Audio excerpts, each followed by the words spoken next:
What's going on, everybody? Welcome in to Breaking Bet here on this Sunday, September 21st. Big day. September is always a great time of year, but we also have the release of Tulsa King Season 3 coming out, so I'm very excited about that. But I got my guy here with me, Brad Thomas, talking a little NFL. We did this on Wednesday night as we do with our schedule, and you know what it is, man. Sunday mornings, we got last bit of information. Start, sits, props, locks, looks, leans, the whole kit and caboodle. B Money, how we doing this morning? Dude, I'm doing good, man. I actually got a pretty good amount of sleep, but I had a busy day yesterday. Got to watch the UCF Knights put a whooping on North Carolina, so I'm excited to dive into this slate. Yeah, that a boy, that a boy. So I was taking a look at some stuff here, some interesting. I like to do this. It's dumb, but it's fun to root for it. Throw a few bucks on it. I'm seeing some like crazy little TD parlays. I'm just talking about this off air. Saw somebody parlayed Parker Washington with Andre Yoshivas. Just like it's just insane behavior. But this is the kind of day where something like that can hit, and then it's like, well, hey, why didn't we take that? But Brad, let's take a look here for the week 3 kickoff. We're a few hours away here from the 1 o'clock's going. What are you looking for today? What are you expecting in week 3? Maybe something that you missed on Wednesday night when we talked about this. I'm really this week I've been especially leading up. I've been just trying to make sure I'm real cognizant of injury news and starts and how that really affects or impacts players, right? Like, I'll give you an example, right? Quinton Junkins, we kind of knew he was going to be a starter.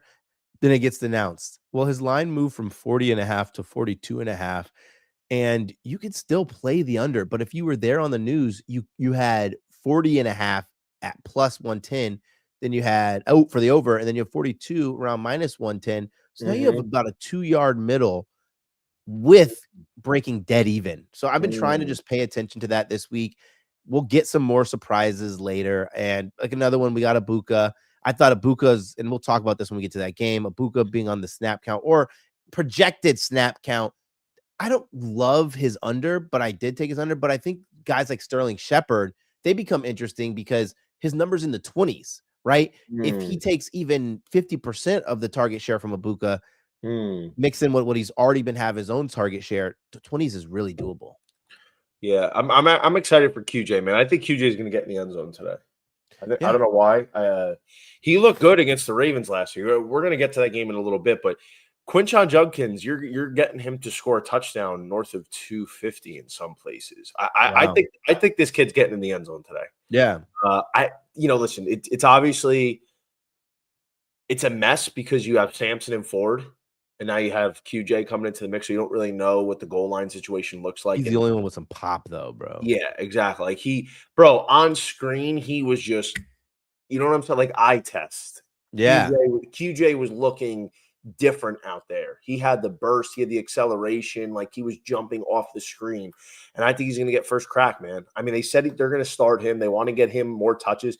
I mean, I'll be surprised if he doesn't get at least 15 touches, whether that's rush receiving, however that looks. But I think QJ is getting involved today. And listen, I know Green Bay's defense has been really good so far, but hey, look, dude, if you're getting this talented of a player at this price, and it looks like he's probably getting first crack in the backfield and maybe the goal line, it's worth a shot, dude.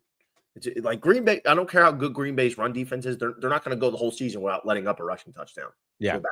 Like it's not going to happen.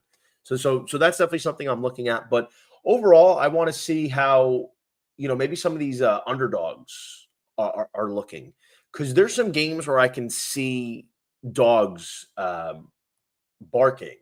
Like maybe that Cleveland game they're barking. Maybe the Rams, possibly the Titans, possibly. What are the Panthers look like today?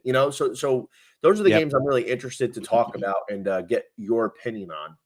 So let's get out of the way first. Let's start with the stinker.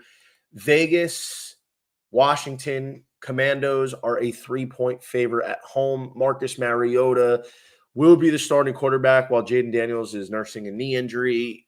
Brad, does How big is the downgrade for you from Jaden Daniels to Marcus Mariota? Because obviously the talent it's the size of the fucking Atlantic Ocean in terms of talent. But the reason why DQ and Washington brings in Mariota is because they can keep the same style of play. Now, Yep. Mariota is obviously a Walmart version of JD, but a lot of the same style of play and play calls can be replicated to the point where they can keep the offense the same and, move forward that way. Yeah, I think they keep the exact same style of play, which makes it really easy. What I looked at was that week 9 when Jaden Daniels got hurt, Marcus Mariota came on. Mariota still threw for 200 plus yards. Uh, you saw he was still an effective quarterback. The biggest eaters in that game were Zach Ertz and Scary Terry. I don't know how I feel 100% comfortable with what I saw from Washington so far to be like, yeah, I'm going to lay 3. I don't care that they're playing at home. I still kind of worried about that. Also, Mhm. opposite side of the ball, the Raiders need a bounce back, right? Throwing 3 picks by Geno just wasn't great. They need some more shots downfield. Like that was not taking the shots, but completing the shots. That was really weird where I know Chip Kelly loves to run a lot of this, kind of run-based, orbit-based playing, but Mhm. you gotta Mhm. use that to your advantage, right? That advantage has to help you stretch the field, and I don't think they did a good job of that. Yeah. Look, Vegas short week, travel spot, cross country, and I said this on Wednesday. What Geno Smith, looked like last week. I don't I don't think that's how I don't think the Raiders are actually that bad. I think Yeah, they're playing a exactly. ferocious defense that is ultra aggressive, and they were just outmanned, and that's really what it came down to. And look, they didn't look great against New England week 1 either, but they didn't look terrible. I mean, I think the Raiders are somewhere between week 1 and week 2, like meet in the middle. Yep. I don't think they're good, but I don't think they're that bad. I think they can be competitive. Like Geno Smith can certainly fill up the stat sheet with a lot of volume. Genty, I still think we're kind of waiting on that game for him. Brock Bowers is a dog. They got some playmakers that can stretch the field. The Raiders defense looked good against the Chargers. They only let up 20 points. I think they only allowed 2 touchdowns. They really shut it down in Yep. the second half. The fourth quarter, they gave them every opportunity. They got stops. They got a fumble. Like they gave the offense every opportunity. That defense did. So I think this ultimately could be a buy low spot on the Raiders, but the truth is, I don't love this game. There's not much where I'm really like dying to get in and bet. I think maybe like a Deebo Samuel to score today is interesting because I was actually on a group chat with my buddies today. I was on a group call, and I was like, "Oh, what about Deebo? Oh, Mariota, like Terry hadn't gotten in." I'm like, "Yeah, but the thing is, he doesn't have to get a pass to score." Like Bill Krosky Merritt, I don't think this is a guy that they're churning out for 20 to 25 carries. I think Debo is probably good to probably get some carries out of the backfield today. Yeah, I think Debo will at least have like 3 or 4 carries out of the backfield. All right, next game here, Bradford, the Green Bay Packers, 7.5 at Cleveland. Is this a little trappy rebound game for Cleveland? Maybe Green Bay thinks it's a little bit of a layup here, or where are you going with this one? I don't know, man. I just don't trust the Cleveland Browns offense against this Packers defense because this Browns team was ineffective against the Ravens Mm-hmm. offensively, and I think this is a whole nother level. Now, we're talking about will they cover the 7? I actually think we're still kind of undervaluing the Packers here. Mm-hmm. Like the Ravens were a what 11.5 point favorite against the Browns. Uh-huh. Now we're going and saying that so would that be minus the 3 that the Packers are 2 points, 3 points worse than the Ravens? Yeah. I don't know if I agree with that. So I think there's still a little bit of undervaluing the Packers there. I agree. I was on Green Bay all week. There's an 8.5 out there now, but we're still getting a 7.5. I think I'm on Green Bay here. I haven't made an official play yet, but I'm leaning taking the Packers with the points. Yeah, 7 and a hook on the road. Cleveland. How many sacks is Micah Parsons getting? What's the prop on that? You're the take the sack for the prop guy. I love it, but his is juiced for He has to get at least a sack, and he has to at least get a sack and a half, or no, he has to get a sack, full sack. It's minus 135. So that doesn't really have me like jump into the window and saying I want to bet it. Yeah, I'm not rushing to bet that, but I think Green Bay, man. Here's the one thing that concerns me, and we've talked about this, and this is a problem that I've like brought myself bringing up a lot in Yeah. the first couple weeks. The receiving room's a mess. Jaden Reed's on the shelf for a while with the foot injury or the shoulder injury. Christian Watson's working his way back. I don't, off the top of my head, I don't know what the timeline looks like. So really, the receivers are trotting out is Romeo Dobbs, Matthew Bond, and Dontavian Wicks. Tucker Kraft's banged up this weekend. Like it looks like he's probably going to play, but he's got a knee injury. It's just that's like the one thing that really concerns me is their pass catching situation is a little up in the air. So what does the workload for Josh Jacobs look like? I still think Green Bay finds a way to get it done because Jordan Love right now, that man is dialed in. And I think just whatever concepts that Matt LaFleur is going to have are going to be able to work. So I'm still rolling with the Green Bay minus 7.5. Again, I have not made it an official play, but that's where I'm looking. But I am on 2 official plays in this game. Okay. And the first one is Matthew Golden over 30. Did I say Bond? Matthew Golden. What about did I say Matthew Bond? You combined the 2 rooks. It's okay. I did. Isaiah Bond and Matthew. That's my bad. Yeah, Matthew Golden. Okay. I don't know why I said Bond. I'm on Matthew Golden over 29.5. I'm trying to see what legals have 30s. 29.5 is what I'm on. Fanatics has 30.5. It's totally fine with me. I'm also on him to score a touchdown at plus 350, plus 300 on FanDuel. Who's if you that? don't have access to Fanatics. Golden? Matthew Golden. You think he's getting in? What? He's getting in. They're taking the shots, right? If you keep trying, you're going to be effective eventually. I think this is the game where it's going to happen, right? Like third time's the charm. They find the back of the end zone. For a guy who's consistently being targeted downfield and who has the stretchability, for anybody who followed me for a long time, they remember we played this bet last year in college football playoffs. Anybody to have it was like some sick 150-yard game, Matthew Golden, and he has the chops. It's just they're not able to get the ball to him. So I think eventually he's going to find the end zone at plus 300. I'd rather be early than late. I think QJ is getting in the end zone on this one. Quinshawn, okay. Judkins. I don't know, man. He looked good, and I know Green Bay's been really good against the run. I think he's going to get in. I think Cleveland's going to get him the ball by any means necessary, man.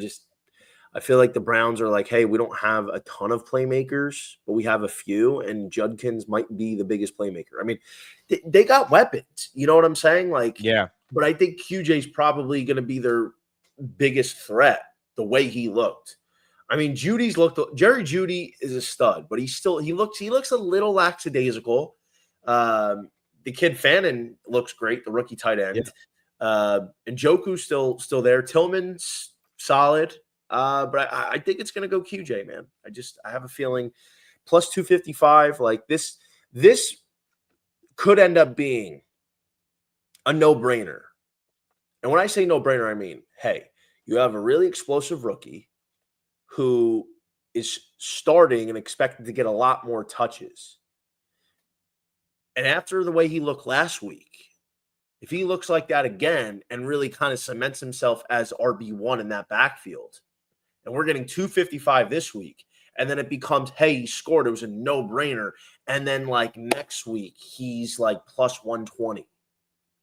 You know what I'm saying? And then And then in a couple weeks, it's like, well, wait, we got QJ plus 255 in week 3 in his first start. What a steal. You know what I'm saying? Like, I'd be fine with him not scoring, but I don't want to miss the boat. I don't want to be like, hey, I like him today, but I'm not going to take him because it's a tough matchup.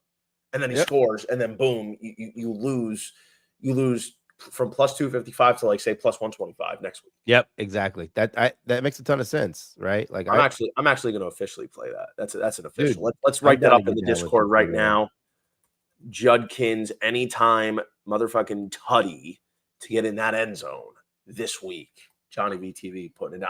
I'm throwing a little parleasy here, a little fun parleasy. But this is a straight play for sure. Okay. Pittsburgh Steelers, a small favorite still at New England. Brad, this is sort of like the New England game or the Vegas game against Washington. I don't love this one. I think I slightly lean Steelers. I think Warren I gave out on RotoWire this week over 2.5 catches. It was juiced to like minus 148. Yeah. I think he's got a good shot to get 3 catches. Maybe Papa DK gets in the end zone. I feel like he's Keyshawn Booty gets in the end zone possibly, but Yeah. I don't have a ton of like true confident plays. I think Warren over 2.5 catches is probably the best play I have in my opinion on this game. This was a tough one for me because I haven't just been loving what I've seen out of Aaron Rodgers, right? Like we keep harping on this, but the New England Patriots pass defense has been pretty bad. So what breaks in this game? The Steelers we talked about have been running a ton of 12 personnel. Maybe you go after some of the the tight ends in this game, but I just can't really figure out where or how I would want to attack this game. I think you tease the Patriots if you find that 1.5, but I'm just not sold on this game, man. Yeah, I'm not sold on it either, dude.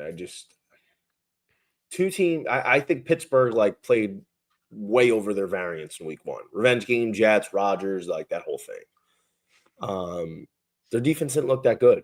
And their defense looked like shit last week in Seattle. Seattle was dicking around, honestly, until they said, you know what, like we're gonna actually start playing. JSN is a dog, dude, who's all over that. I don't know, man. Pittsburgh just does not look the same. They don't look good. They didn't look good last week. And granted, hey, you know what? That botched kickoff from Caleb Johnson changed the game. It did. No doubt. That changed the trajectory of the game. But still, like overall, like I think Sam Darnold made a couple mistakes and it was bad decisions. And Pittsburgh made him pay. I think it was 2 interceptions. But then like in the second half, like Seattle was really, really looking good. I think if you take that touchdown away, I think Seattle scored 31 last week. So really, like, you know, what was it? 24. You know, I mean, it's nothing special. Their offense looked a little pedestrian as well. So I feel like the Pittsburgh offense is limited with options. It's DK and it's Jalen Warren right now. Calvin Austin's a shot play kind of guy, but they don't really have anything else. So you can focus a lot of attention on DK Metcalf. And then Jalen Warren, you can load the box on him. It's not really a good situation with the Steelers right now. So for me, this is a stay away. Feel that. Rams, Eagles. We were on opposite sides last week. I'll let you start this one off first. Philly laying 3.5 at home against LAR. Yeah, man. Dude, I've gone so back and forth on this all freaking week. We think about these two teams, right? Like good defensive line for the Rams, Eagles in a weird spot situation where they're just running the ball. Like we haven't had to see them throw the ball at all. I think Jalen Hurts is like 170, 160 passing yards, which is a starting quarterback in the NFL. I think that you have to take the points with the Rams. Excuse me. I just think that D-line is going to play well. Puka Nacua is going to get active. I do like Jalen Hurts to find the end zone in this game, but I'm leaning Rams more than I am the Eagles to cover the 3.5. I understand. I think Philly wins this game. I'm leaning towards laying the 3.5 with Philly. Okay. I don't know. I'm probably not going to make an official play, but the reason why I like Philly at home, let's talk about the travel. Cross-country travel, it's not easy. Granted, though, I think Sean McVay's done a pretty good job in his career as the Rams head coach with west to east travel early, the kickoff times and everything. But I just think the Rams are so top-heavy. Like, we haven't seen a good game from the Rams, in my opinion. Week 1, they won that game because Houston lost that game. Yeah. Week 2, The final score, it was a 14-point. The Rams put up 33. That game was a lot closer than what the final score says. Tennessee had a lead in the middle of the third quarter, I believe, or they had a lead going into half. And, look, the Titans are a work in progress. They're going to make mistakes. But really what turned that game was Cam Ward fumbled deep in his own end zone or deep in his own territory. And when he fumbled and LA picked that up, that changed the entire game. You know what I'm saying? So, the Rams weren't playing a fantastic game. They got a jet sweep from Puka on, I think it was like 4th and 1 at midfield early in the game to get a touchdown. Something like that. I just feel like I haven't really seen them look super convincing. And I know you're going to look at the box score like, well, they put up 33 on the road at Tennessee. It just was not as convincing on film as it was on paper. I think the Rams are a very good team. I still think that's a team I wouldn't want to face in the playoffs. I love Matthew Stafford, Puka, Tay, Kyron. They have dogs. I just feel like I haven't really seen that playoff Rams team thus far this season. And they're extremely top heavy. Kyron has done nothing. I don't expect the run game to do too much with Kyron today. Puka, Devontae, I think at least one of them will eat. I think I have Puka 100 yards alternate in one play. I mean, you saw what CeeDee Lamb did. I think Puka can eat today, or Tay, or both. What is the pass rush versus the O-line look like? And ultimately, Brad, I think the ball in Puka's hands. I think the Rams defense, I don't know if I'm sold on it being this top tier unit. So I feel like Philly's going to be able to run the ball down their throats, and they're going to be able to open up the big plays downfield. Maybe take a shot to Arthur. Maybe take a shot to Devontae. Dallas Goedert eat up the middle. But I think what's going to happen is Saquon's going to have a good first half, and then he's going to do what he did last year against this team on the road in LA, and he's going to run all over them. And I just don't think there's anything they're going to be able to do to stop him. So I think that's why I'm going to take Philly, because they're going to be able to run the ball, and that's going to be the difference. Yeah, I think the Rams are 19th in EPA per rush allowed on defense. Saquon Barkley's line 91.5. Interesting. Yeah. Philadelphia, because they're going to be able to run the ball. To me, that's the biggest difference. Home field, travel, it matters a little bit to me, but I think matchup-wise, the fact is the Rams are going to have to throw the ball 35 to 40 times today. We've been on Kyron's unders the first 2 weeks, and it sucks because he's just keeps getting bad matchups. Yeah. I don't know what he's going to look like against Philly with Carter up the middle, man. I don't see him having a big game. And Blake Corum started getting touches last week. I was losing my mind. Blake Corum was in the goal line situation last week against Tennessee. And I'm like, if you're not going to use Kyron anywhere else, use him at the goal line. What is going on here? But yeah, dude, I just think at some point Philly's pass rush is gonna make Stafford uncomfortable when the run game just inevitably stalls out. Yeah, fair. All right, Indianapolis. Indianapolis 4.5 at Tennessee. This line is held firm. Except, Brad, just as I click that, we have a 5.5 that just popped up. 5.5. It's not a Royal Mint spot. It's not a Royal Mint spot. Royal Mint spot would be the other way. Yeah. So this is the reverse Royal Mint spot. We've seen a couple of these. The Titans were actually a 5.5 home dog against LA last week. Interesting. I mean, Brad, I'll be honest. I was high on the Titans this year. I'm high on Cam Ward. I still am. They're talented. It's a work in progress. It just doesn't always click right off the bat. But I'm seeing little by little things happening. Their defense isn't playing bad. Indianapolis, I feel like they've overachieved a little bit. They got so lucky last week. They played a good game against Denver. They played a really good game. They held down Denver's offense in the second half. Their offense, Jonathan Taylor ran all over their number one defense. Patrick Surtain was in a blender. I know he left the game briefly with an injury, but he didn't have a great game. but is it me or is like Indianapolis just is this a sell high spot? Like ultimately they can win the division because it's wide open. But are the Colts really as good as maybe they've seen in the first 2 weeks? Man, dude, the Colts were like after week 1, I was like, holy crap, Daniel Dimes, most efficient quarterback in the NFL, like everything that you want to be like, I don't know, writing home about. Great. Number 1 in EPA per pass. Then he plays against the Broncos.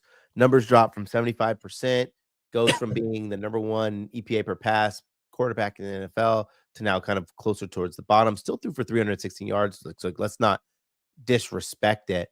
I think that there will be a come down or come back to the earth spot, but with the good balance here, good offensive line and good balance between the run game and the pass game, I think it's hard for me to trust Tennessee at this point because I do think that life is easy for Daniel Jones. So you're trusting Indianapolis? Slightly.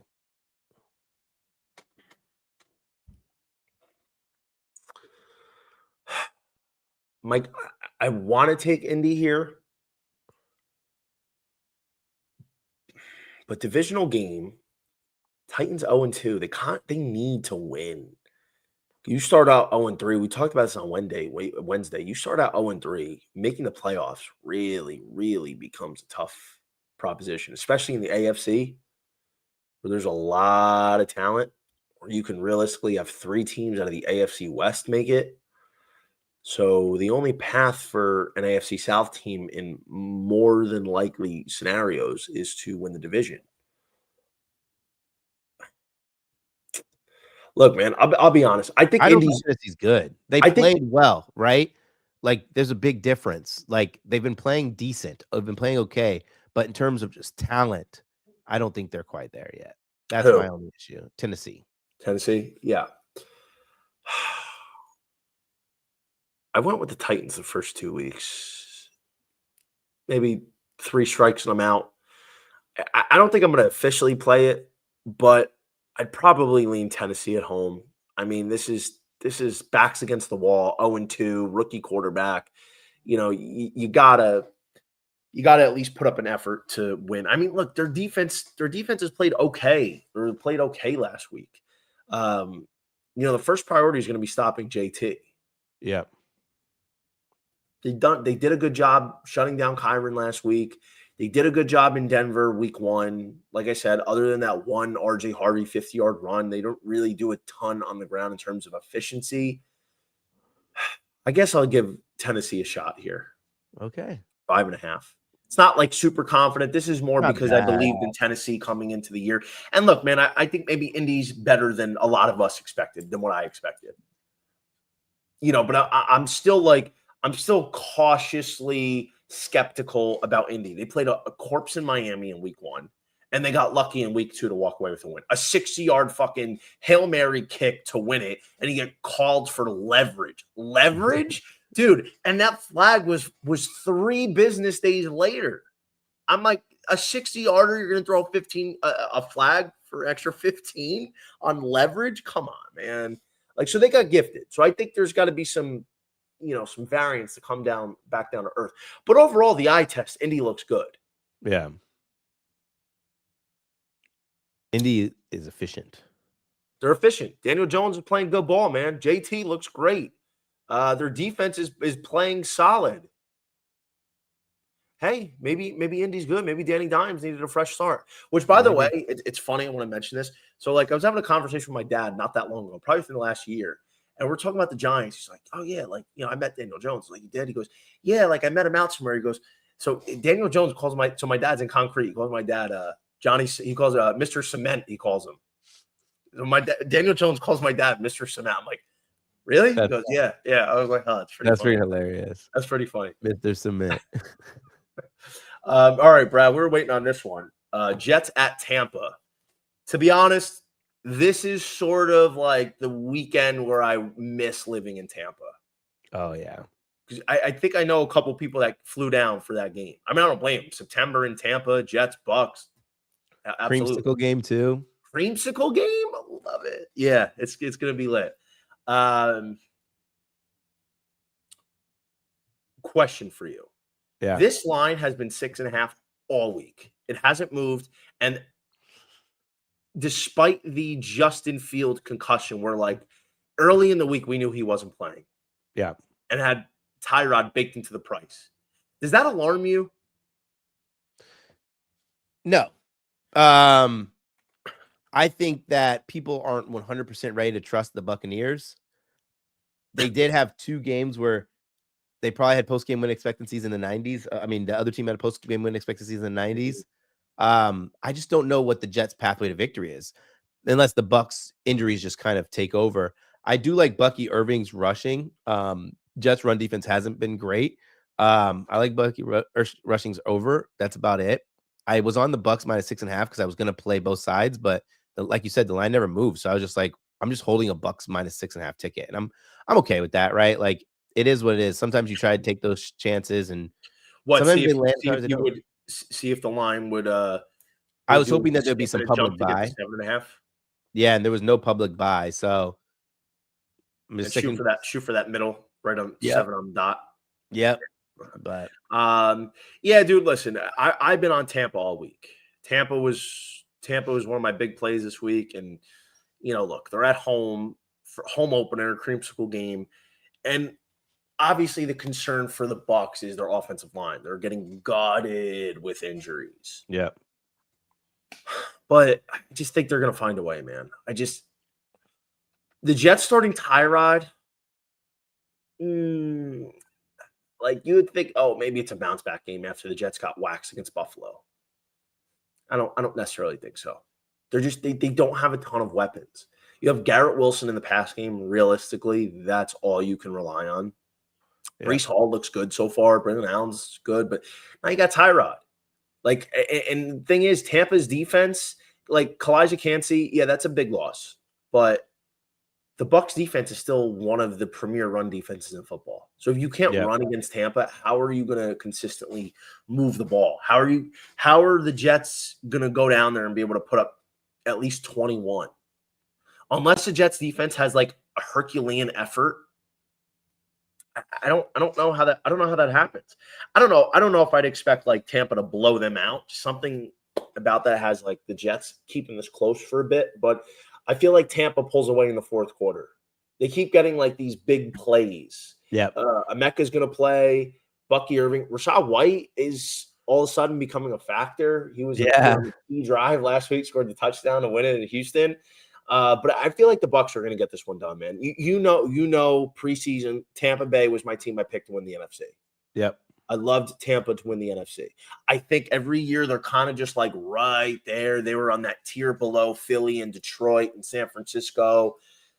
But the Bucs are there. They need that little bit of push. I feel like this is the Bucs year in the NFC. This is as wide open as the NFC has probably been in the last few years. So I think this is their opportunity.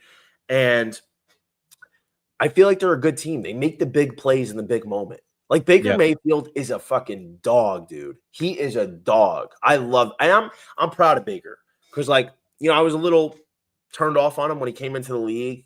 Thought he was like mad immature and really living up to the billing. And he had to go through some adversity, and he's handled it and with flying colors. And he's playing at an MVP level, and he's a team guy now. Like I love what I'm seeing from Baker, man. I'm proud of him. His evolution as a person, as a quarterback, he looks great. And I wish him nothing but success. And I think the way he's playing and just that he wants the ball with the game on the line. He's going to make the big play. Just that is so rare in any sport, but at quarterback in the NFL, there's only a handful of guys that have that. And I think Baker's one of them. I think, and for this game, I just think Tampa's, even with the offensive line woes, I think they're going to find a way to figure it out, and I think they're going to get a win here and move on to 3-0, cover the spread. I like it. Anything for Emeka, Tutty? Do you think he gets in the end zone today? No, I think that the snap count really becomes a thing because it's just like You're a 6.5 point favorite. If this becomes A blowout. yeah, like even if a double digit, I don't think you risk him. I took Sterling Shepard over 23.5. Okay. Like it. Honestly, bro, I think Rashad White's a play to get in the end zone. I think Bucky Irving's kind of due to get in the end zone. What's But his price? hey, man, I gotta be honest. Rashad White's 270. He's not gonna go away. He's carving out a role for himself, whether that's in certain situations or on third downs, or they're gonna do a little bit more rotating, kind of like what the Lions do with Montgomery and Gibbs, like to an extent. Yeah. I think White 270 is solid to get into because they trust. It looks like they're trusting White. Bro, it's funny because didn't it seem kind of funny like how last year it was like they trusted White and then He Bucky was in the came in and dog, became and then the spark. he was in the And doghouse. yeah, now it feels like Rashad White's the spark, right? Yeah, Not saying that Bucky's done anything wrong, obviously, but it's just funny how that happens in the NFL where that's ride really the hot funny. hand, man. Yeah, you got to. Put your foot in the door. All right, Cincinnati, Minnesota. This game could have been so good. Joe Burrow gets hurt. I mean, JJ McCarthy. It's literally I could throw out a 6-year-old and then be an upgrade to JJ McCarthy. But Carson Wentz, Cincinnati, Jake Browning. I've had a tough time handicapping a lot of the information on this because it's like, well, on one hand, Jake Browning, he's a gunslinger. He's not afraid to take some opportunities, take some chances, and take some risks. But like against Minnesota's defense, I don't know. And then Carson Wentz on the other side. I think he's being undervalued. Like Carson Wentz, I think I don't know. To the point where Carson Wentz is a veteran at this point in this league. He was an MVP consideration in 2016 at once upon a time in his career. You still got Jettas. You got TJ Hawkinson. Jordan Mason's going to be the guy this week. I love Mason. I worry about everybody also loving Mason. Mason carried. I think Mason's going for a 20 piece. But in any case, the certainty you have out of all sides of the ball is the Vikings defense, I think. Fair. Very fair. It's the one certainty you have. That combined with the home field, I think that's why 3's fair. I'm probably leaning Vikings to win this game. But it's like crazy. You got Jamar Chase versus Justin Jefferson here, and it's just with the quarterback situation. And this should have been a feeding frenzy for these two. Go tit for tat, hundy pieces, maybe some tutties. What are you thinking here, Brad? Dude, holy shit. I don't know. Jake Browning is funny because that dude is freaking fearless, bro. Yeah, he is. But maybe Jake Browning interception. What is that? Gotta be like minus 200. What's the total? 42.5. Yeah, man. Listen, you have a veteran in Carson Wentz who's not going to be playing a frame. You have a porous Bengals defense. Maybe the over interception. Jake Browning minus 165. That's 168 on FanDuel. That's blouses, bro. That's hitting. Oh my God. Jordan Mason set over 76 yards. Maybe ladder Jordan Mason rushing yards because they're going to run the ball a lot more than normal. But Carson Wentz under there.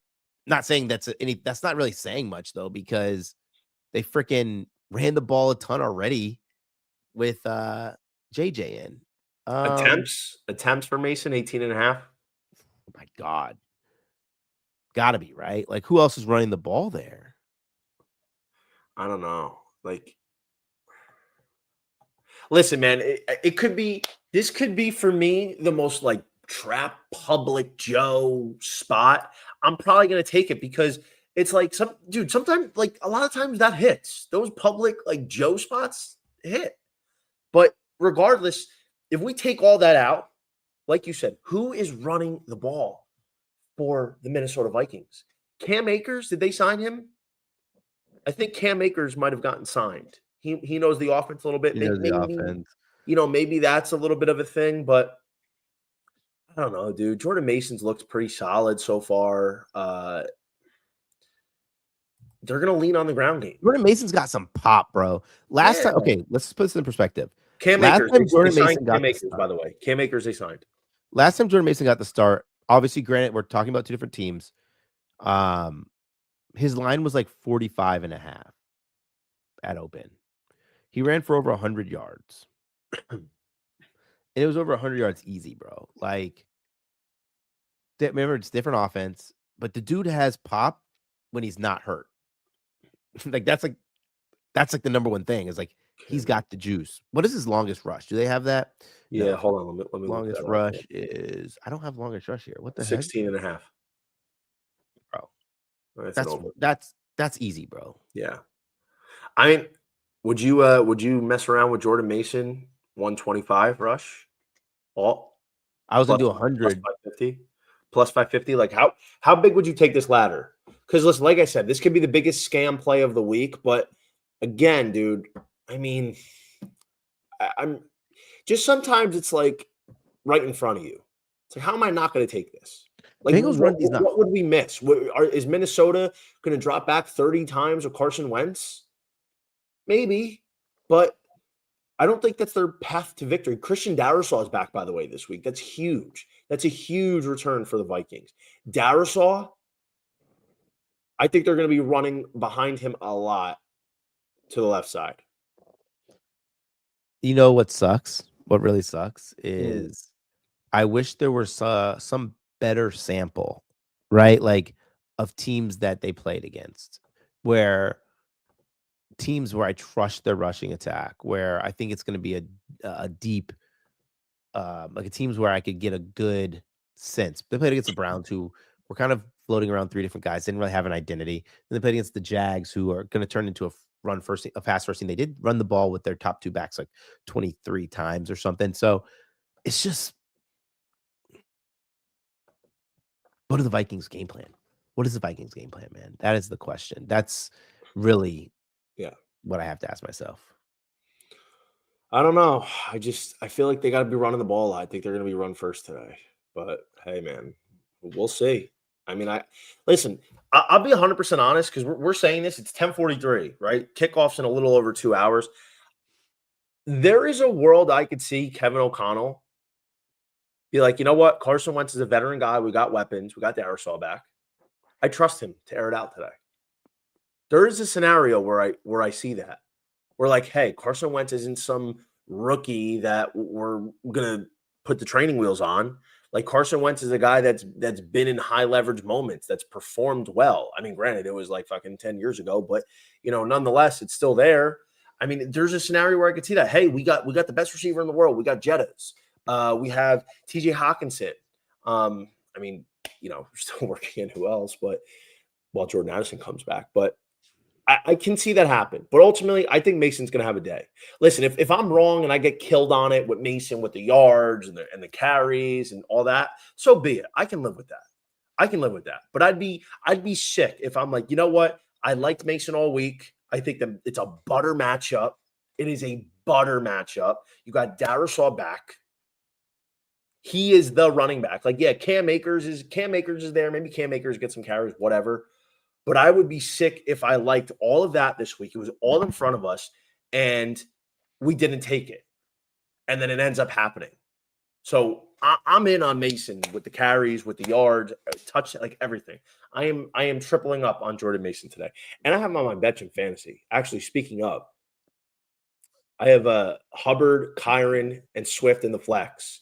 I want to start Mason. I'm low-key thinking about sitting Kyron. I'm thinking that one over. Man, listen, that'd be if it comes through, that'd be a nice call. It'd be a gutsy call. Let's just go back to this for a second. Why haven't we said anything about Chase Brown? Do you think there's a stack the box? Dude, listen, I'll be honest. A lot. Dude, I think Chase Brown's a stud, but now this situation, like, Minnesota's got a really good defense. They played well. Like, obviously, Bijan Robinson ran all over them last week, but Bijan Robinson's he's a different cat. Like, that's a different breed. And Chase Brown's really good, but I just feel like Minnesota this week. Yeah, look, can Chase Brown absolutely have a breakout? Sure, but I'm not really looking at that. I foresee this probably being overall a neutral game script. So the run's going to be in it. Hey, maybe the receiving yards is something that I'd look at. For Chase Brown? Yeah. Chase Brown has had the opportunities. I just think that he's running behind a bad offensive line at that, right? Like 21 carries in his first game, 16 carries in game 2, 40 yards, hasn't broken 50 in either game. Yeah. Receiving, I think it's a Jordan Mason game. I do too. Listen, Chase Brown, bro, 37 carries, 90 yards the first 2 weeks. That is not as a result of him being a bad runner. And I think with Jake Browning in, Mason or Brown's involvement. There she is. What's up, gorgeous? How you doing? I think this is out of the backfield here. I think if you're Chase Brown, anything 17 and a half receiving yards is solid. I think Browning's going to be looking at him more. There's going to be those plays where they're perfectly drawn up because you got the attention on Jamar and T. Yeah. And Brown's going to have so one. He's going to have one or two of those big catch and runs.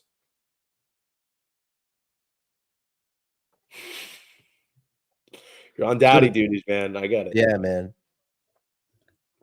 So the question is like, why haven't we seen much movement on Jordan Mason's number? He opened at what did he open at? 78, got bet down to 75, then got bet back up to 78. I think he rushes for 100, bro. I do too. I'm not a believer in this Bengals run defense. And dude's got pop, right? He's got serious pop. I'm with you, man. I think the Vikings are going to win this game because, like I said at the beginning, there's only one certainty I think you can really count on in this game between both offenses, both defenses. I think you know what you're going to get from Minnesota's defense. Everything else is a question mark.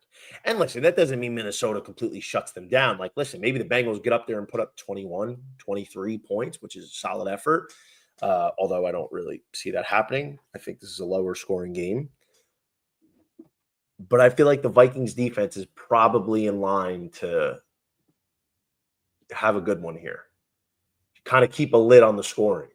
Like, listen, there's absolutely probably going to be some big plays on Cincinnati's part. Jamar Chase breaks a 50-yarder. T. Higgins breaks a 40-yarder, whatever. But I don't know, man. Minnesota at home, I think they have the better roster top to bottom. And, listen, Carson Wentz isn't sexy, but he is a veteran quarterback that's been in the moments before. He's not some Joe Schmo off the street. Like, he has been an NFL starting quarterback. He's been a guy that was, like I said, playing at an MVP level 2016. They have some talent there in Minnesota. They have a good defense. They have the better coach. They have the better D coordinator. There's a lot of advantages for Minnesota in this one. Like if the Bengals don't score probably 27, I'd be surprised to see them win. I think 27 is the number for them to have to score to really have a good shot to win. If they put up 20, 21, I don't think that's going to be enough with their defense. You know what's funny about Carson Wentz? I just wanted to look something up. He ran the ball 17 times the last time he started. Am I reading that correctly? What year was that? 2023. It's changed, I would imagine. What? All right, let's keep it moving here. We got a couple games on the 1 o'clock left. Houston at Jacksonville. This line was 1.5, then up to 2.5, now down to 1.5. Brad, you like the Texans or you like the Jags here? Oh, man. I like the Jags. I think the Texans are broken, dude. Yeah. I think the Texans are broken. I don't even that game against the Bucs should have been a win. I don't think it should have been the whole time, but they had themselves in position to win the game, found the way to lose it. Yep. This Jags team too become a better passing team. They have a good run game as well. I think the Jags win. I like the Jags too. I feel like I talk about the same goddamn thing every week. Houston has a really good defense. Their defense has kept them in both games. but their offense is a mess. Like Nick Chubb has not looked good. He has not looked good. He had one 25-yard touchdown run that inflated his number. Woody Marks needs to start getting burned. I don't really know what D'Amico Ryans and company is doing with Woody Marks. Like he's looked good in the limited amount of opportunities he's had. So they need to get him the ball. That's priority number one. Number two, who is making plays in the receiving game outside of Nico Collins? There's nobody. They have nobody. It's like they have a couple of these like young burners, but they don't have a legitimate wide receiver too. Obviously, Tank Dell going out is huge. That changes their offense. Yep. Christian Kirk, I think, is going to play this week, but like you don't know what you're going to get from him.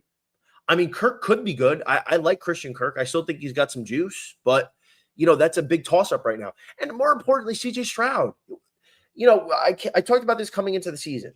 Like, where has this guy been? Where's the rookie of the year been in the last 2 seasons? Or last year and then, coming into this year? Like, I don't know, because that guy's not been there.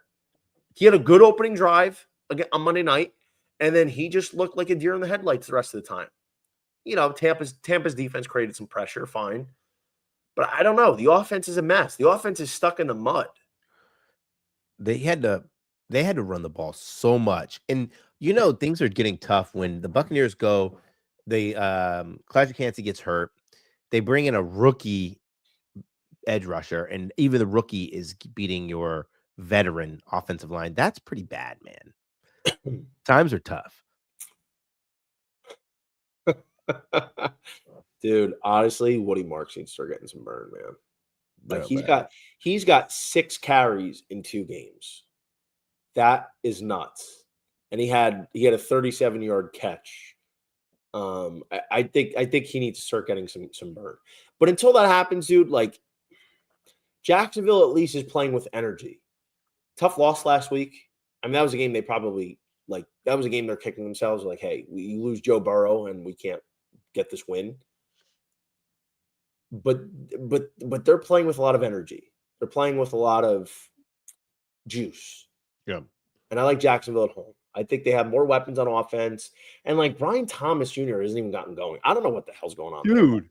I have no idea what the hell's going on there. I can tell you though, surprisingly, this has been like one of the best running units in the NFL. Top 5 in success rate, top 5 in EPA. Travis Etienne's over in both the games that he's played. Buddy. I don't know what Brian Thomas is waiting for. I mean, he looks a little scared to go over the middle, dropping passes. He doesn't look like he's giving as much effort. I don't really understand what's maybe going on behind the scenes, but I'm hoping that gets fixed. Dude, we were talking about this off air as well, or I think we talked at the top of the show. Parker Washington. Let's take him for a tutty. Parker Washington plus 950 anytime. All right. Parker Washington is getting in the end zone. Dude, last week, every time I turned to look at the game, the ball was going to Parker Washington. Yeah, let's like, is this guy the wide receiver 1? What's happening? Parker Washington, I think, is somebody I'm looking to play. He's damn near 10-1 to score today. Parker Washington, anytime tutty. All right, put $100 on him. Parker Washington for $100?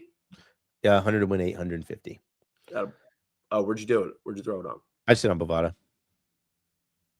He's 950 on FanDuel, but I know you're Florida, so yeah, it's just too much. Sometimes it's too much effort for me to get that placed for a long shot. Yeah, Parker Washington went 5 for 76 last week in Cincinnati. A little bit different though. I mean, obviously, listen, this is a dart play, but last week was a little bit more of a shootout. I don't think we're going to have that this week. But hey, dude, honestly, worth a shot. Woody Marks, I think Woody Marks 6-1 is worth a shot. Parker Washington, Woody Marks and Parker Washington. Parlay touchdown. How much? Damn near over is plus 5803. I think it's worth a tenner. I think that's worth a 10 spot, dude. Dude, it's worth it. I mean, you can't say it on the show and not have it. You want to throw that in? Yeah, do it, dude. I gotta make a call and have somebody put that in. I want to Yeah, Venmo you. dude. Want to do that? We'll throw a 20 piece on it. I'll Venmo you Yeah. 10. Yeah, and then I'll Venmo you 10. No, I'll Venmo you 10 because I don't have. I gotta make a call to put that in. Text me the all right, hold on. Well, what's the odds on Bovada? Bro, I don't even think they have Woody on Bovada. Let me see. That's why. Hold on. Let's see. Give me 30 seconds. Yeah, that's cool. I can put it in. Hold on. The odds on Bovada are they're gonna be probably shitty. Here we go. It's 5803 on FanDuel. 44-1. Are you fucking kidding me? Yeah, man. 44-1? Oh my god. You gotta be shitting me. Come on, man. All right, fine. I'll make a call. You're real garbage. What? And that was Bovada or Hard Rock? Oh shit, I can check Hard Rock. Bro, sometimes I forget, bro. Sometimes I forget because I'm so used to Dude, betting I am gonna be locked into the Texans Jags game waiting for these two to score. I'm gonna be locked in. Parker Washington is getting in the end zone today, guys. All right, here we go. He's plus 950 on FanDuel. Take Parker Washington to get in the end zone. Oh, the odds are down bad, bro. They're down bad. I don't even want to put the other leg in. What is that? What is it? You really what is it? Know? What? Hard Rock. On Hard Rock, it's 22-1.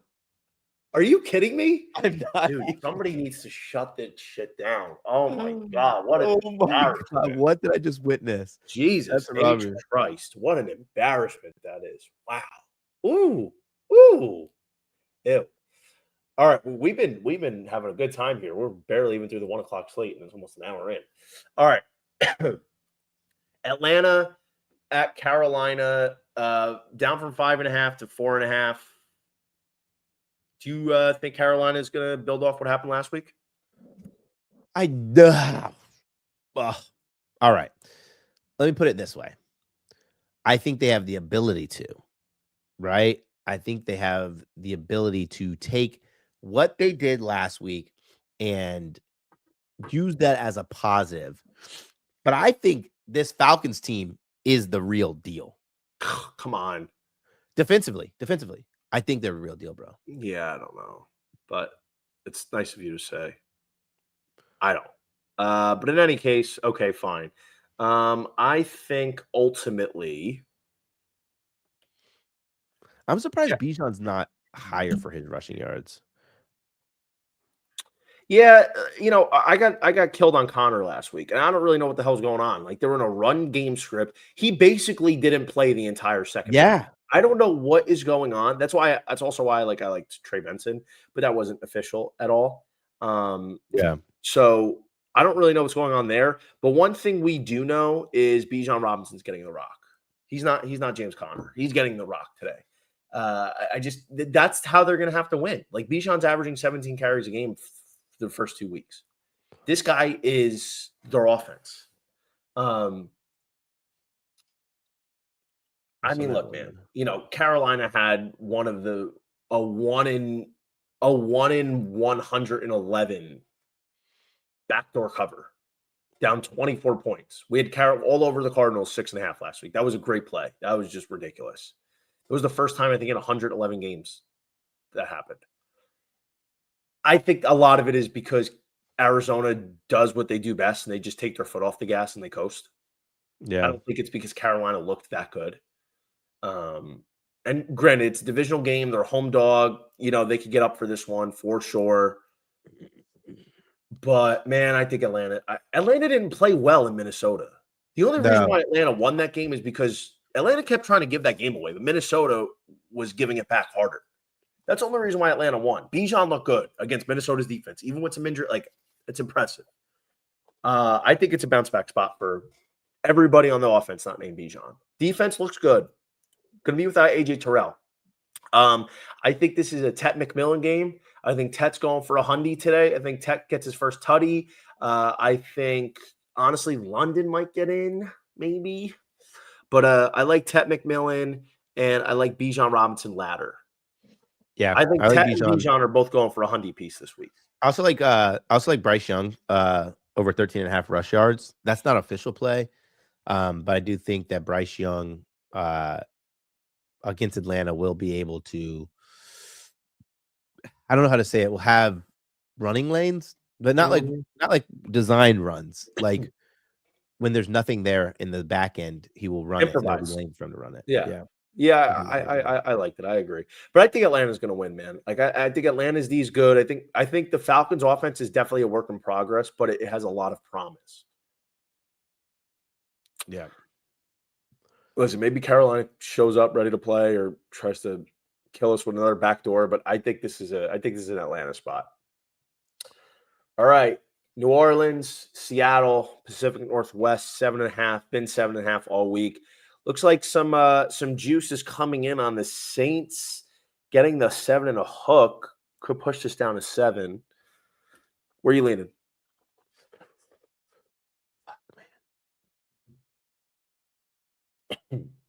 Dude, JSN's sick. But I just can't trust the Saints, right? They can go all the way up there to Seattle and go and just get destroyed. It's a tough travel spot, a tough home Very stadium. tough travel spot. I lean New Orleans, but I can't put enough stock in it. JSN's going to play today. I think he has a flu. He has a flu, yeah. This is JSN's flu game. JSN's flu game. This is it. We got it. I love it. The one thing I do get worried about, like, is he on a snap count? You know what I'm saying? Like, yeah, that's the only thing. Because like I have a bunch of things in for JSN this week, and like this was put in like 3-4 days ago, well before he got sick. Of course, he has to get fucking sick. But I like Seattle here. Tough travel spot, 7 and a hook. New Orleans defense, I mean, not really great. Kenny Walker day today. Charbonnet's it was supposed to shelf. I like Seattle. What am I doing? I'm lollygagging. I like Seattle, even with some of that stuff. Home, big advantage. I think JSN's going to be fine today. You got Cooper Kupp, you got Kenny Walker. I think their defense is building up. Their defense is going to be good. The one thing I'd be concerned about for the defense of Seattle is keep everything in front, because how New Orleans is going to be able to stay in this game was with a shot play to Rashid Shaheed or Chris Olave. You know, that's where I think. But ultimately, I like the Seahawks. I had JSN, man. I have JSN with catches over 6.5. Obviously, that was beforehand. Now the flu game looks a little, but I think he's gonna be fine. Shoot up an IV, like it'd be straight. What is Ken Walker at for rushing yards? Is he up yet now? He's up to 81. Dude, he opened so low. I'd probably take the under, honestly. I think everybody. Dude, he opened. Let me just be. It was way low, bro. Like so low. I think Kenny Walker is right here, staying under 80. He opened at 57.5, and neither of my books had it. I was pissed. Yeah. I think he stays under. I like the Seahawks today. All right, we got a full 3 here in Denver and LA. I'll make this easy. I think the Chargers win. I think they're playing better football. They're the cleaner team. Denver's a good team, but I don't know. Denver, their defense was sus last week. Divisional opponent, it is different, but I like the Chargers in this one, buddy. I do. I think they're a better team. I think you can make a case, at least from a scoring perspective, they have a better defense. I mean, Khalil Mack going out, Khalil Mack who broke his forearm. That's a big blow. But I trust Justin Herbert more than Knicks. I like the weapons they have. I'm actually curious to see what the matchup's going to look like. Is Patrick Surtain going to follow Ladd McConkey around today, or is he just going to stick to one side and probably match up with Q? I think the Chargers they got everything they need, bro. Good defense, weapons on the receiving core, like threats everywhere, right? Like they can hit you underneath with Keenan Allen. I was gonna hit deep, but I think Keenan Allen has a good game today because there's one guy that they're not going to cover with Surtain is most likely Keenan Allen. Because there's just no way right now you're going to let Quentin Johnson or you have to also. I've taken Keenan Allen back-to-back weeks to score a touchdown. I don't care that it's against the Broncos. He's going to be a guy, or he is a guy that you have to take until he doesn't hit anymore. Keenan Allen's 240. Dude, he was plus 400 week 1. Last week, let me just check. Last week, I think he was plus 350. Keen Daddy, baby. Keen Daddy. Vintage Keen Daddy. I love it. I love it. I love it. Dude, I'm just going to bet him every week because he's the red zone target. Yes, QJ's getting in, right? Quentin Johnson's getting his shine to go, but those are deeper passes. Yeah, it's a lot harder to hit those. Yeah, I like the Chargers here. I'd probably just lay the money line. I'm not interested in the 3. 3 in a divisional game. It's a lot. I'd probably be cool with just laying the 156 with LAC on the money line. All right. Arizona at San Francisco. This line has just moved down to 1.5, at least on FanDuel. So let me adjust that real quick. Brad, do you think the Arizona Cardinals can upset the apple cart in San Francisco, or do the Niners keep rolling? Dude, I think I just don't understand why this line is favored for San Francisco. All of the injuries keep mounting up. Like, at what point are we just like, something's got to give? Something's got to give. Mac Jones is not the guy who's just going to be leading your team. Brock Purdy's out again. They didn't even look that good in New Orleans last week. They played legitimately maybe the worst team in football, and I like Arizona. I think I like Arizona too. I mean, I don't love what's going on with the Cardinals' run game. They're just lack of commitment to James Conner. I don't understand them not giving him the ball. But I don't trust Mac Jones. I lean Arizona here. Anything on Christian McCaffrey? Maybe like 112 receiving rush over for him. I think he's gonna get probably 25 touches today. Yeah, I like his rushing and receiving. I was kind of interested in his over 16.5 carries. I just feel like you have to give him the ball to have a legitimate shot. You don't want dropping back 40 times for Mac Jones, right? Like, that's just But against New Orleans, he only had 13 carries. How many touches did he have in that game? I can't remember. Oh. Christian McCaffrey against New Orleans.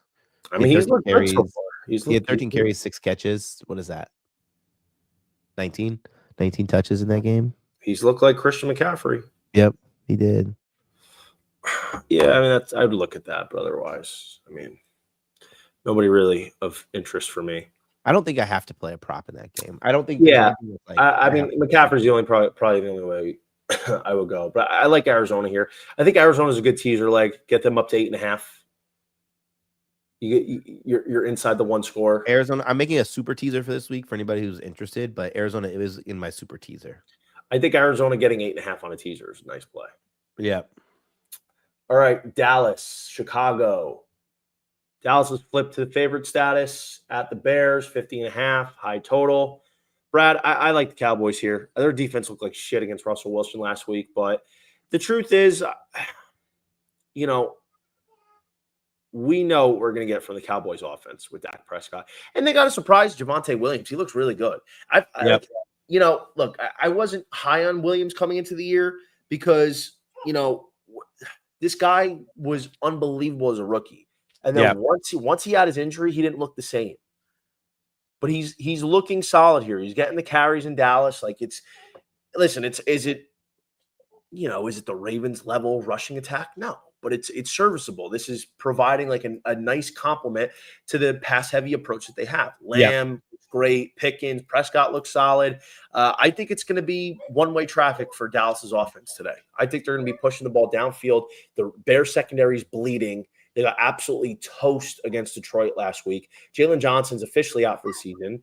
All of the Bears secondary guys are grading out horribly through the first 2 weeks. I think this game should go over 50 points. I do too. Look at it. So cute. I think this is an over spot. I think this is Dallas. And look, man, Chicago got smacked last week. They got absolutely smacked. And I was dead wrong. I thought the Bears were going to come out in a divisional game and show a little bit of sack. Yeah. Didn't do that. I don't think it's as simple. And we talked about this like after their week 1 loss.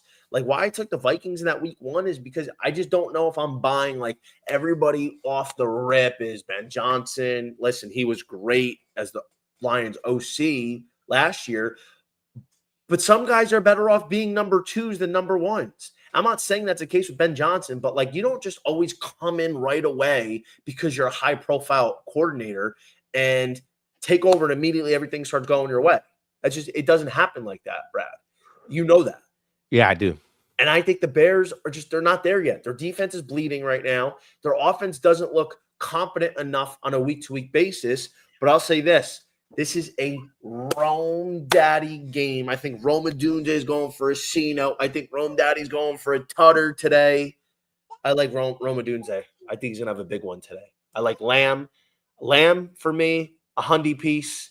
I think he's going to get in the end zone. I think Rome Daddy, a hundy piece. He's going to get in the end zone. I like Dallas. I like Prescott, 3 pass touchdowns. Prescott, 275 yards. Like I think this is all the overs.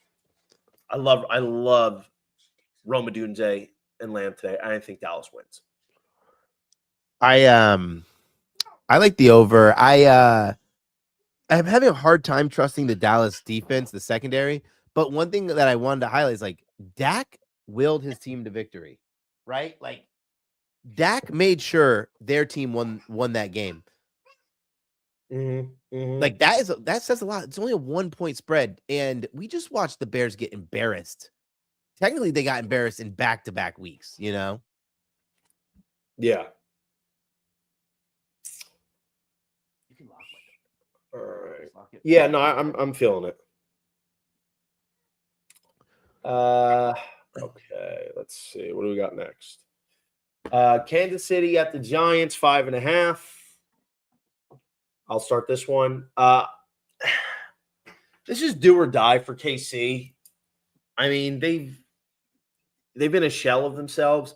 I think the Giants had an out-of-body game. I know they're at home. It's prime time. It's Sunday night. I think Kansas City finds a way here. Dude, they have to. Yeah. They have to find a way, man. I think Kansas City line opened at 6.5, bro. I don't know. I think this is a sell high on the Giants. I think everybody saw the Giants last week. It's like, oh well, Russell Wilson. I don't buy it. I don't buy it. I mean, Malik Neighbors and Wandale look good. I think if I'm gonna play something for the Giants, I think Wandale's interesting. Yeah. With some props here. See, he is at 45.5. I think that's solid. Wandale's at 4.5 with catches. It's juiced to the over, but I like that. But I think Kansas City here. I think I would take them spread too. Yeah, that's fair. I think Kansas City, they need a big game. They need a successful game. They need to get their run game going too. Like that's what's really scary for me is that their run game has just been kind of blah, icky, gross, stinky, whatever you want to call it. I think Kansas City at the 5.5. Hey, let me ask you a question. What do you think about Mahomes getting in the end zone tonight? The run game, they're just not running the ball. I think Mahomes is solid at score today. Plus 350. Plus 350 for Big Pat to get in the end zone. Man, that's fun. Plus 350. Dude has been running every second, every chance that he gets. Every chance, bro. Like, I think he trusts his legs more than he trusts his wide receivers. That's not a good thing. But Tyquan Thornton's an interesting shot play. I took him a couple times, and I'm sick of taking him. Who? Thornton. Because they're targeting him. It's just not completing. Yeah, I don't know. I think the Chiefs just find a way. Mahomes is going to will them to victory here. Yep. All right, Detroit is a Royal Mint play this week. Oof. Ravens, Lions. This is going to be an awesome game. This total's actually just ticked up to 53.5. I mean, this is a Monday Night Football game, baby. This is a Monday nighter. This is awesome. Um, look, I like the Lions here, 5.5 right now, Royal Mint. I'm not locking it in until like right before kickoff to make sure this stays a Royal Mint spot. This is the Royal Mint aura around this game. High profile, Monday night, prime time, high scoring game. Royal Mint, Bradford. Sprinkle it around. Love it. I did put in that parlay, by the way. So on Wednesday, we talked about the Tutty parlay. And this one, the dumb shit parlay, 4 legs. We put in Lamar, we put in J-Mo, we put in Amon Ra, and we put in Bateman. It's in. Locked it. Done. Put it in. I like the Lions to cover. I think the Ravens are probably going to win. I don't know, man. I think, like, to be honest, this might be like a Bills Ravens game. I hope so. Where like every over, like it doesn't matter who you take, just it's the over. The over's happening.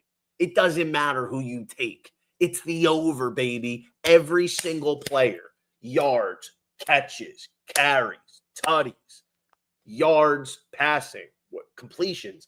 Every single thing is going to be an over here, I hope. But I think Zay Flowers, 69.5, solid. I think Zay's a candidate for a Hyundai piece in this one. I think Zay is a definite option for a ladder. Jameson Williams is at 49.5. Bro. Negative correlation, Bradford. 60 yards, under 3.5 catches. Yep, in a tutty. Oh my God. He's gonna get like 4 catches in the first half. This guy. Yeah. Let's see. What's J-Mo's alt right now? Let's say 60 yards, under 3.5, and a tutter. A tutter. That's insane, by the way. Jameson, 60 yards, under 3.5 catches is not even 10 to 1. What are we doing? What is this? What is this nonsense? Where's J-Mo? Now we're talking 22.79 for J-Mo. Like 1 60-yard touchdown catch.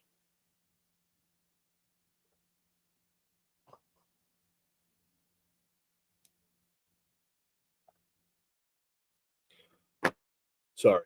All right. Yeah, I like that. I think, honestly, bro, Lamar, 231.5. I think that's unless they go ground heavy.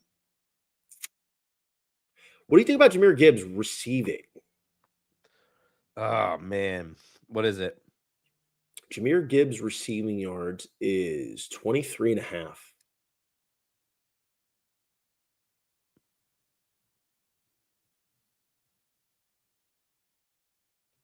I don't hate it. For some reason I remember the Ravens being decently solid against running backs out of the backfield. I actually have that stat. True, but there's sometimes there's guys who like stats don't matter, right? Like, yeah, like Gibbs is one of those guys. Ravens 51. They've given up 51 receiving yards out of the backfield so far. Oh, that's a pretty high. Holy crap. What do you think about Gibbs Tutty? -130. Yeah, dude. Gibbs Tutty 100%. I hate it because it's against what I want for my Parleasy, but rooting against the interest there, but yeah, we're gonna hit that Parleasy, so don't you worry. No, we are, and we're hitting that Parleasy, and then we're gonna do a little crip walk on the show on Wednesday. There's a bet that I'm putting in right now. What is it? I'm taking Drake May over 220 passing yards. Ooh, okay. Why? I don't think the Steelers' pass defense is that good, but I also think their run defense is going to be pretty good. Mm-hmm. And I think so for the Patriots to be able to move the ball effectively, they're going to have to pass the ball, even if it's passing the ball out of the backfield, which still counts for Drake May. Mm-hmm. Number's low enough. 220.5. Okay. Yeah. I'm looking forward to this game tomorrow. Tomorrow's game is going to be sweet.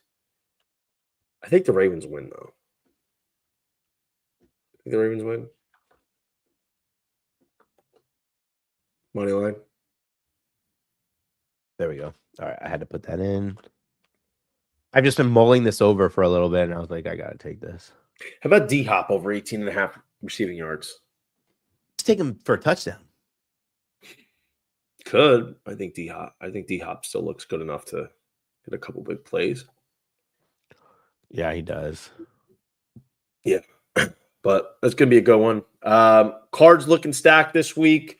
Don't forget, you can catch my full card on my Discord, link in Twitter bio. 200 regular postseason, all plays, all futures, everything. We're up on the year so far, so make sure you take advantage. We're looking good. Brad, tell everybody where they can find your glorious work. Yeah, you can find me on X at Mr. Brad Thomas. I do post in the Discord as well, Gamblers Guild. And then on TikTok, my TikTok's been a little bit low recently just because of I was banned, and I'm trying to figure out the right way so I don't get banned again. They unbanned me, but that's at Brad's Best. Nice. Well, we really appreciate everybody tuning in. We had a fun morning this Sunday. We're gonna have a monster Sunday. I'm not even manifesting it. I'm monster. This is a fact. It's a guarantee. We're having a monster Sunday. Everybody's gonna have fucking winners. We're gonna be cashing tickets. We're gonna have to steak dinner this week with all the fixings on the side. Some nice scotch. That's what's happening this week. So everybody, we're cashing big. We're hitting tickets. We're getting paid, baby. So have a fantastic Sunday. Enjoy, and we will see you on Wednesday when we're talking week 4.